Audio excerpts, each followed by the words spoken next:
Debate ni na Ken at Justin tuluyan ng natuldukan.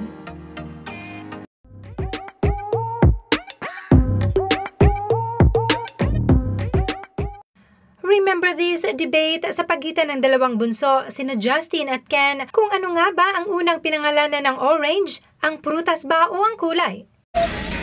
Kung yung orange, tinawag na orange. Kasi wala na silang maisip. Baka nauna yung orange. Tinawag nilang orange yan. Tapos, pinangalan na nila sa kulay. Bakit orange pinangalan? Ano nauna? Yung orange na kulay o yung orange na pagkain? Oo ano, kasi dapat green una. Bago mag-orange, pag-ripe na. Meron bang hinog? Pero bakit nung meron namang green na matamis eh. Feeling ko nauna yung prutas. Kasi wala namang gamit bagay na orange, 'di ba? Kulay orange. Ang mas nakakatawa pa dito ay kung si Justin was sticking to the topic, etong si Ken naman ay kung saan-saan umaabot na damay pa pati ang puno. Pero parang nauna itong orange. Prutas muna bago puno.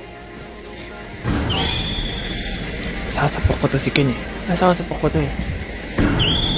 And with this post from Merriam-Webster, the word orange was the word for the fruit before it was the word for the color, ay muling naalala ng 18 ang debate nila Justin at Ken, pero ngayon natuldukan na. At siguradong hindi na masasapak ni Justin si Ken. Prutas muna bago puno. Sasapok ko to si Ken eh. Sasapok ko to eh.